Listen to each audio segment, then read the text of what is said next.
For this video, I want to show you how to complete a group discussion and what exactly that looks like and how to do that the correct way.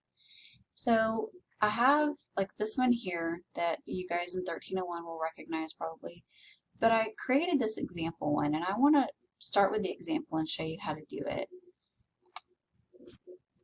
So I'm going to go to create thread and it gives me what I need to complete. So there's a part 1 and a part 2 to these group discussions.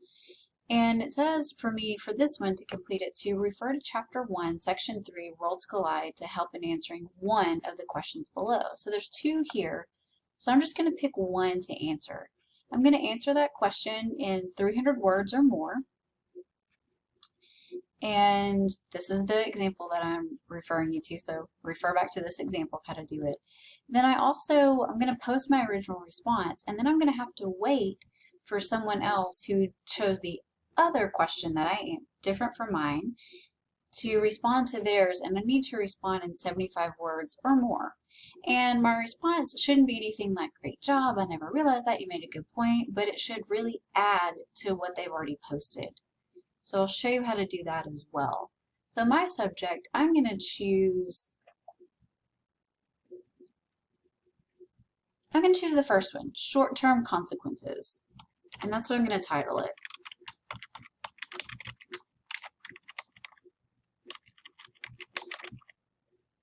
Then I'm going to put my last name off to the side just so that I know like that this one belongs to me. Then down here, you have several different things. You can actually upload a Word document if you want to, or you can just type it here. I recommend just typing it here. It's perfectly fine for this exercise. You don't have to go into Word and do it. So I'm going to begin answering this question. So where exactly do I find this? Well, she told me to look in Chapter 1, Section 3. So I'm actually going to go over, and you can go to here, you can go to Start here, go to the ebook, and I'm going to go to Chapter 1. The section about worlds colliding, and I'm just going to start there and start looking.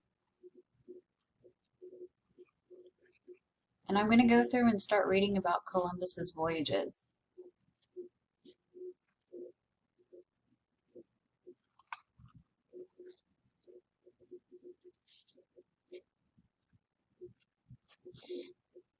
As I'm going through this, I can also come in here and highlight things that I might want to use. This could be like a short term. I'm going to like here. And then I can also like add a note to it for discussion. And save that. Yep. No, I wanted that saved. So when I go back to my notebook, it should pop up. Study this, and this is Columbus. So I can add a note to it if it didn't add a minute ago. But this way I'm going through and I'm kind of collecting my evidence to help me in writing that 300-word essay. All right. So what I've done is I've gone through and kind of highlighted some different parts of that section, the Worlds Collide section, to help me in answering the essay question. So I have them here, and you can see I put a little note like discussion so I know where they are. Then I'm going to come back over here and I'm going to do probably a split screen. I'm going to have these both up just so that it's easier for me to go back and forth between my two little windows here. So what I'm going to do is I'm answering the short-term consequences. So you can title it down here if you want to, or you can just jump straight into it. Just go ahead and start typing it like you would a normal paragraph.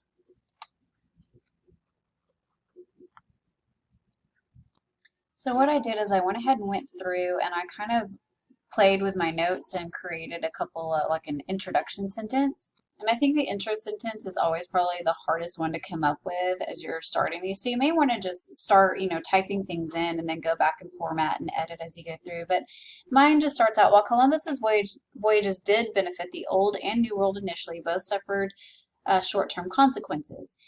In the New World, disease and warfare wiped out entire native populations, such as the Araucanian island of Hispaniola. And where I got that from is from some of my notes over here. So these are just like I wanted to point out, like these entire tribes were completely gone. And it was warfare and disease that did that. So I also cited that over here.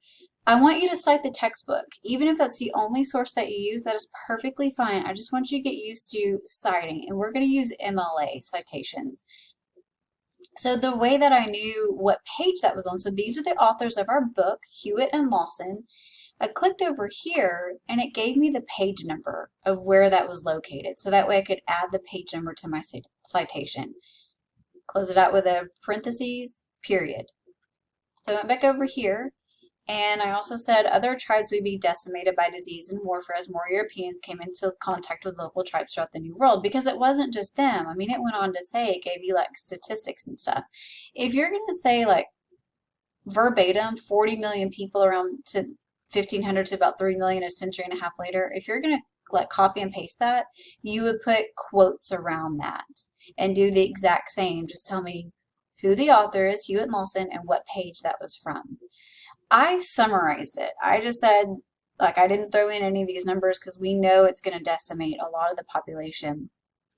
You could even add like more than half of a million, you know, if you want to. Then what I did is another short-term consequence of his voyages was the forced enslavement of native peoples. Well, where did I get that? Well, I got that from my other note that I highlighted. I think it's down here. Forced use claim, more rigid. I know this. There's also, I put it in, I wanted that one exactly. Here it is, down here. Ensured the expansion of the African slave trade to the Americas. So at first, if you go back and you read up here, it will show you that they were enslaving Indians at first, and then they're going to switch over and enslaving Africans. So where exactly did I get that they were enslaving Indians at first? I need to go through the book and find that really quickly.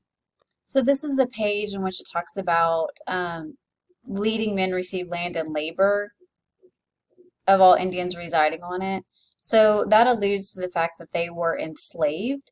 You can look at the encomienda, you can pop that up, but basically it amounted to little more than enslavement. You can even go through and kind of explain like a virtual state of slavery if you want to kind of explain that out. You can add to it, but this is on page 14 of Hewitt and Lawson.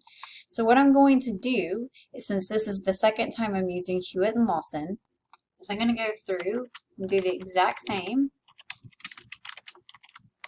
and this time put page 14 because that's where that information came from, and do it with a period. So I would keep on working through until I hit the 300 word mark. Now you'll notice this also in my word count, it's counting my citation down here. You can't include that in your 300 words, all right? You need to omit that. But what this is okay, what is Hewitt and Lawson? Is that a book you're using? Is that an article you're using? Well, I tell you down here what it is in my like works cited section. So at the very bottom, any sources that you use, you need to give me complete citation information. And guys, from here on out, if you want to copy and paste this and use this on all of your group discussions from here on out, I'm perfectly fine with it. This is an MLA format of how you are going to completely cite the book. The only difference between this and down here, this is the complete citation. This is just an in-text citation. You're giving me the author's last names and you're telling me which page I can find that on in the book. Hopefully, as we go through, you know, hopefully you've taken an English class by now. I hope so. I hope that you know how to write. If not, reach out to your English instructors and just, you know, what exactly am I supposed to do? Am I doing this right? Or you can send it to me early if you would like for me to look over it. Just make sure your citations are correct. So I would keep going through and I would keep explaining this question and keep answering this question in my 300 words or more. 500 is the max. I would talk about some more consequences of the Americas, and then I would also look at some consequences of Europe. And I know it didn't ask for Africa, but I might want to add, you know, Europeans started enslaving Africa. That was another short-term consequence that's going to turn into a long-term consequence for Africans. So I can expand on that a little bit. Once I'm done, I could hit submit. If I'm not done, I haven't reached my 300 words yet, I'm just going to save my draft and come back and keep working on it until the due date. But now that I've submitted it, anyone that wanted to respond to it could come in, click on it, and you can now reply to me, and you could, you know, do your 75 words or more. Like, what about this consequence? Did you think of this one and how it's going to have, yeah, a short-term consequence, but also a long-term consequence? So let's say I didn't say anything about Africans, but you saw this and you want to come back and you would say, you know, what about the short-term consequence of African enslavement? And then I'm going to go on and explain a little bit more about why this is important to the short-term consequences and talk about the long-term consequence of that. When you're responding like this, you're replying to someone, you don't have to use any citations unless you verbatim, like use a direct quote from the book. Then I do want you to put quotations around that and just tell me, hey, it's from Hewitt and Lawson. And then, you know, say this is, we're going to go through, we're going to add more words. It tells me this is only 8. I need to add, you know, another 60-something words to this. But let's just say that's at 75. I hit submit, and then I'm done. I have answered, let's pretend like this is not me. I answered this person that did that. I came back in with my reply to them, and I'm complete with this assignment. I've finished both sections. That's how you are going to do the group discussions, the scholarly group discussions. Keep in mind, this needs to be 300 words up here. You don't include this in your word count. And this needs to be a minimum of 75 words. So a total of 375 words. That 75 here, 300 here, that will get you to at least me grading it and looking over it. All right, that's the very bare minimum. Can you do more? Of course you can do more. Can you do less? You can do less, but you won't be graded on anything less. This is where I want you to be very, very careful, and I don't want you to plagiarize these. Because if you plagiarize, I will let you redo it, but you can only redo it for a 70. And remember, doesn't matter if it was accidental or intentional, the first time you plagiarize, you have forfeited your right to earn an A in the course. So let's stay away from that. Any questions that you have, feel free, please, to reach out to me, and I will help you in answering questions you have about how to avoid plagiarism, how to make sure you are. I can tell here, let's just say I did this and I forgot to do this down here the first time. What I'm going to do is I'm going to count off a few points and just remind you, you need to include that entire citation at the bottom, where these are coming from. Yes, I know that they're coming from the textbook, but as you move on throughout your college career, you need to do both the in-text citation and the works cited at the very end of your papers, of your essays. I just want you to get used to doing that. Again, let me know if you have any questions or any issues when it comes to doing these group discussions.